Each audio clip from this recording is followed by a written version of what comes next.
I still remember the way the string lights twinkled above us like captured stars, the soft laughter of our guests fading into the warm summer night. If you're watching this right now, pull up a chair, grab a tissue, and stay with me until the end, because this story nearly destroyed me, but it also taught me what real love and strength look like. If it touches you, please hit that like button and subscribe so we can keep sharing stories that remind us we're never truly alone. My name is Emily, and this is the story of how I lost my husband on our wedding night, spent months sending $500 I could barely afford, and then discovered a truth that changed everything. Alex and I met 3 years earlier in the most ordinary place, a crowded bookstore cafe during a rainstorm. I was reaching for the last copy of an old poetry book when his hand brushed mine. He smiled that crooked, boyish smile and said, "Guess we both have terrible taste in timing." We ended up sharing the book and a table, talking for hours while the rain poured down outside. He was a quiet mechanic with calloused hands and the gentlest eyes I'd ever seen. I was a schoolteacher who had almost given up on love after too many disappointments. From that rainy afternoon on, we became inseparable. Our love wasn't perfect. Money was always tight. Alex worked long hours at the garage, fixing cars by day and studying for his engineering certification at night. I graded papers until my eyes burned. We dreamed of a little house with a garden, maybe kids one day. There were fights, mostly about me wanting him to rest more and him insisting he could handle everything. But we always found our way back to each other. His hugs felt like coming home. The day he proposed was simple and perfect.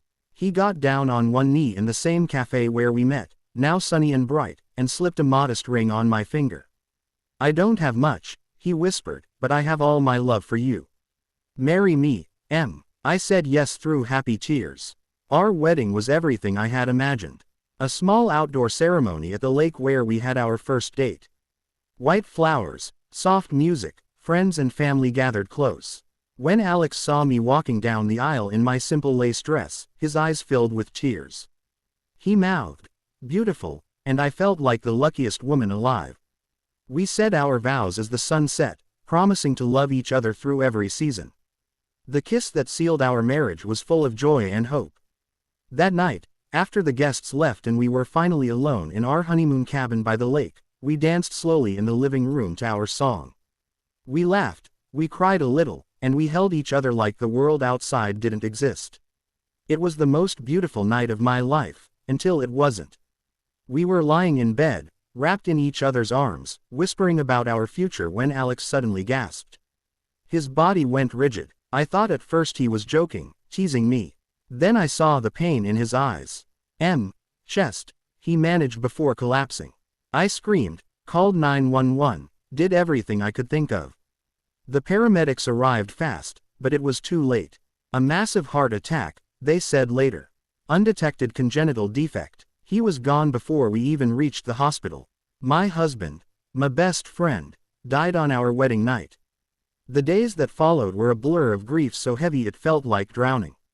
I wore his oversized flannel shirt for weeks, breathing in his scent that was already fading. Friends brought food I couldn't eat. Family tried to comfort me, but nothing reached the hollow place inside my chest. I kept replaying our last moments, wondering if I could have done something differently. The guilt was crushing. Then, about 6 weeks after the funeral, I received a call from a man who introduced himself as Dr. Harlan, a cardiologist who had apparently treated Alex months earlier. He sounded kind but professional.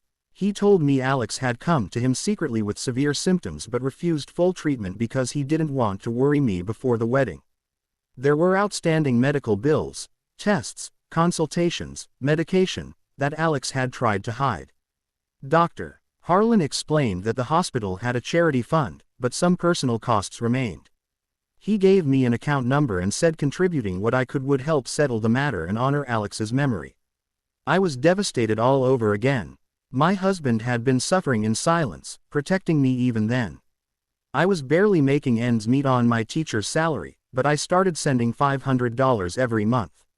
It meant skipping dinners out, canceling small luxuries, and sometimes choosing between groceries and gas. But I did it faithfully. Every payment felt like a way to stay connected to Alex, to finish what he started, to prove my love even after he was gone. I talked to the account like it was him. This one's for the future we didn't get, love. Months passed. 5, then 6. I threw myself into teaching, trying to find purpose in my students' smiles. Some days the grief lifted just enough to breathe. Other days it crashed back like a wave. I kept sending the money, even when my savings dwindled dangerously low. My best friend begged me to stop, to verify the details, but I was too raw, too loyal to the memory of the man who had given me everything. Then came the day everything shattered and healed at the same time. I finally decided to visit the hospital in person to thank Harlan and perhaps close this chapter. When I asked for him at the front desk, the receptionist looked confused. "We don't have a drive. Harlan here," she said gently. My heart started pounding. I showed her the account information I had been using. After some checking, she discovered the payments had been going to a private account, not hospital records at all. Panic set in. I hired a small investigator with the last of my savings. What I learned next broke me open in a completely new way. Alex had a younger brother named Marcus, someone he had mentioned only once, years ago, saying they were estranged after a difficult childhood. Marcus had struggled with addiction and health issues. Alex had been secretly supporting him for years, paying for rehab and medical care without telling me because he didn't want to burden our new life together. On our wedding day, Alex had updated his emergency contacts and made arrangements. He knew his own heart condition was worsening. He had hidden the severity from everyone, even me. In his final conscious moments, he had somehow reached out through a trusted friend to set up the account so that if anything happened to him, I would continue the support for Marcus without knowing the full weight of it at first. But the deeper truth was even more beautiful and painful. Alex had written letters, sealed and given to that same friend, with instructions to deliver them only after several months of payments. In those letters, Alex told me how much he loved me, how marrying me was the brightest moment of his life, and how he hoped the money would help me heal by giving me purpose. He had also arranged for Marcus to get clean and eventually meet me. Marcus, now recovering, had been the one coordinating through the fake doctor, because Alex wanted to protect my heart from more immediate pain. When Marcus finally met me at a quiet coffee shop, hands trembling as he handed me the letters, we both cried for the brother and husband we had lost. He told me stories of how Alex had saved him multiple times, always putting family first. Through tears, Marcus said, "He chose to love you fully, even while carrying our family's broken pieces. He didn't want his death to stop the good he was trying to do." The truth hurt. Alex had kept secrets, even if they came from love.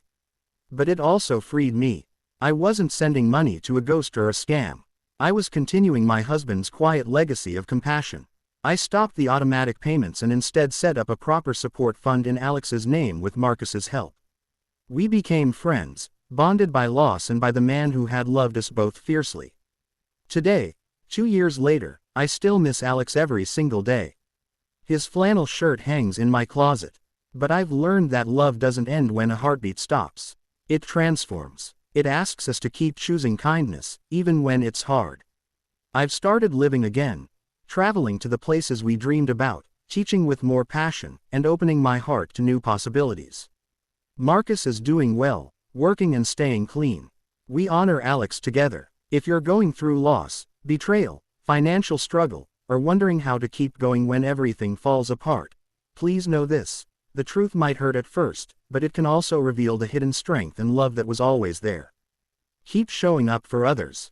Keep choosing love. Your story isn't over. Thank you for staying with me until the end of this emotional journey.